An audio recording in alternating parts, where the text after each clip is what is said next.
For decades, discussions about the Southeast have revolved around commerce, entrepreneurship, and human capital. But a new story is quietly unfolding. Across the 5 states, governments are investing in signature infrastructure projects that go beyond roads and bridges. These are projects designed to transform healthcare, aviation, urban planning, industrial manufacturing, conferences, and investment attractions. If completed as envisioned, these developments could reshape how investors, tourists, businesses, and even the diaspora see the region. In this documentary, we examine one flagship infrastructure project from each Southeast state, not to compare governors, but to understand how each project could contribute to building a more competitive regional economy. Because sometimes one transformational project can change the future of an entire state. Healthcare is one of Africa's fastest growing industries. Every year, Nigerians spend hundreds of millions of dollars seeking medical treatment abroad. Successive governments have spoken about reversing this trend. Abia's answer is the proposed Abia Medical City. The project is envisioned as a world-class medical and research ecosystem capable of attracting specialists, investors, pharmaceutical companies, and patients from across West Africa. Rather than being just another hospital, the medical city is expected to integrate specialist healthcare, research, training, and private investment into one destination. If successfully delivered, it could stimulate hotel development, medical tourism, pharmaceutical manufacturing, and thousands of skilled jobs. For a state already known for enterprise and manufacturing, healthcare could become another major economic pillar. According to the Abia state government, the project is intended to position Abia as a leading destination for advanced healthcare while reducing outbound medical tourism. We need help with our vision to build a medical city in Abia State. We have acquired 200 hectares of land for it. We prepared it. We built the road. But we need about $1.3 billion to put that in place. If it is true that every year we spend about $2 to $2.5 billion on medical tourism, it could be more than that, then we are not greedy. We are just saying, if it is $2 billion, maybe $200 million should come to Abia State. So if you need to go to, instead of flying to Dubai, flying to India, Turkey, and all that, you just come to Abia State. So that's what we are working on. And it will be helpful if we get people who are interested in investing in, and it will make money. Sometimes people think healthcare is free lunch. It's not. It makes money over time. So it has to be patient capital. Around the world, airports are no longer simply transportation hubs. Cities such as Dubai, Istanbul, and Addis Ababa have shown that airports can become the center of entirely new economic ecosystems.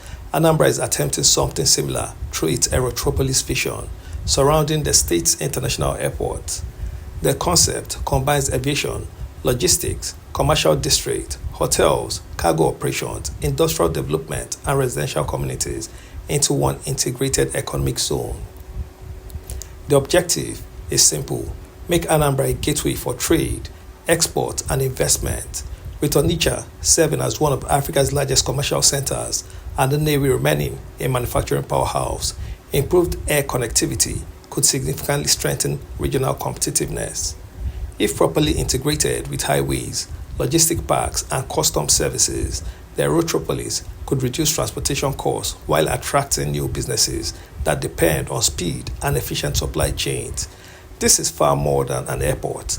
It is a blueprint for creating an entirely new economic district. Now, and one of them happens to be these 4 major places now. We have the new Niger City, next to Onitsha.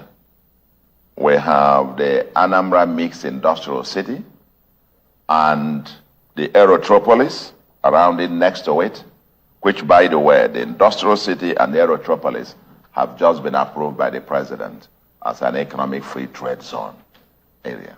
Just the approval came last month. Now you have the OCA 2.0, the next OCA, as it were, and of course our innovation district. For example, in the new industrial city, we're already the new power substation there, 33 kVA substation, will be energized very soon, probably, if not by the end of this month, certainly next month. And you'll see huge interest. In fact, by the time we finish processing the applications, because the place is only about 6,000, a little over 6,000 hectares of land. We're already now finishing the acquisition of another 2,000 hectares that will be the agro-industrial city down there. Already, there are some investors who are coming with their Chinese counterparts. They're looking for at least 500 hectares to build their own industrial park, special industrial park, as it were. So, urbanization is accelerating across Nigeria. Many existing cities struggle with congestion, poor planning, and aging infrastructure. Enugu is attempting a different approach. The new Enugu Smart City is planned as a modern technology-driven urban development featuring planned residential districts, commercial centers, digital infrastructure, green spaces, and smart utility systems. The project aims to create a city that is attractive to businesses, professionals, and international investors while reducing pressure on existing urban centers. Smart cities around the world rely on efficient road networks, digital governance, reliable utilities, and sustainable planning to improve quality of life. Enugu State presents the project as part of its broader economic transformation strategy, positioning the state as an investment destination for technology, real estate, and innovation. If successful, it could redefine urban development standard in Southeast Nigeria. Conference tourism has become a multi-billion-dollar industry worldwide. Cities compete aggressively to host international conferences because visitors spend money on hotels, restaurants, transportation, and entertainment. Imo State response is the approximately 11,000-seat Emmanuel International Conference Center in Owerri. Designed as one of Nigeria's largest convention facilities, the center is intended to host international conferences, exhibitions, cultural festivals, business forums, and international events. Its success, however, will depend not only on the building itself, but also on complementary infrastructure, including hotels, airports, security, and transportation. A successful convention center has the potential to create year-round economic activity for an entire city. The facility has already attracted national attention following its commissioning and represents one of the largest public event infrastructure in the Southeast. Industrialization has historically transformed regions more than almost any other form of infrastructure. Factories create jobs, jobs create purchasing power creates markets. Ebonyi's industrial city seeks to accelerate this process by creating a dedicated environment for manufacturing, processing, and industrial investment.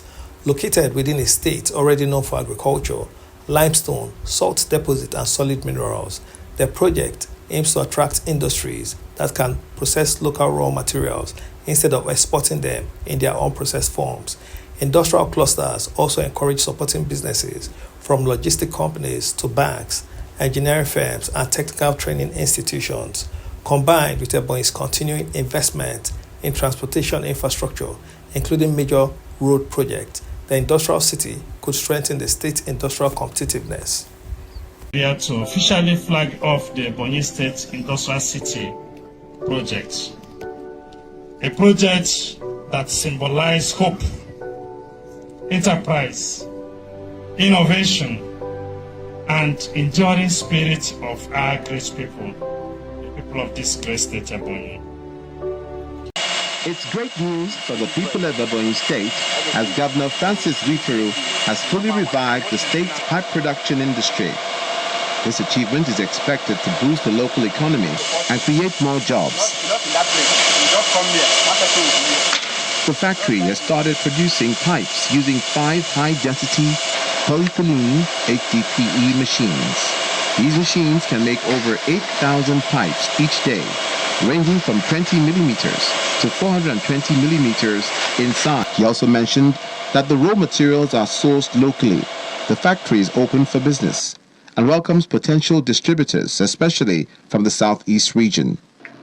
The state government plans to further expand the workforce and production capacity while ensuring sustainable production practices. Viewed individually, these projects serve a different purpose, but together they reveal something much bigger. Abia focuses on healthcare, Anambra focuses on aviation and logistics, Enugu is building a modern plant city. Imo is investing in business tourism. Ebonyi is pursuing industrial manufacturing. Rather than duplicating one another, this project could become complementary regional assets. Imagine a future where medical tourists arrive through Anambra's aviation hub, receive treatment in Abia, attend international conferences in Owerri, establish regional headquarters in New Enugu Smart City, and manufacture products within Ebonyi's industrial city. That kind of regional integration could significantly strengthen the Southeast's economic competitiveness. Infrastructure is most powerful when it connects not just places, but opportunities. History has shown that building infrastructure is only the first step. Maintenance, private sector participation, transparent management, reliable utilities, security, policy consistency. These are what ultimately determine whether landmark projects succeed or become underutilized monuments. The Southeast has no shortage of entrepreneurial talent.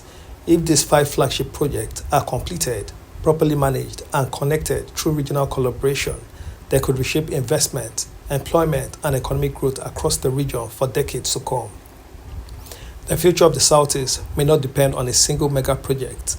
It may depend on how these 5 ambitious visions work together to create one stronger regional economy. Before we wrap up, here's a quick question for you. Which of these 5 transformational projects do you believe will have the biggest impact on the future of Southeast Nigeria? Will it be Abia Medical City, Anambra Aerotropolis, New Enugu Smart City, the Emmanuel Iwuanyanwu International Conference Center, or in Ebonyi's Industrial City? Share your thoughts in the comments below and tell us why. We would love to hear your perspective, and your insight could spark a great discussion in our community. If you enjoyed this documentary and want to hear more research stories on infrastructure, economic development, investment, and the future of Southeast Nigeria and Africa, don't forget to like this video, subscribe to 1010 Media, and turn on the notification bell so you never miss our next documentary. Thank you for watching, and remember, 1010 Media, documenting African stories today for tomorrow.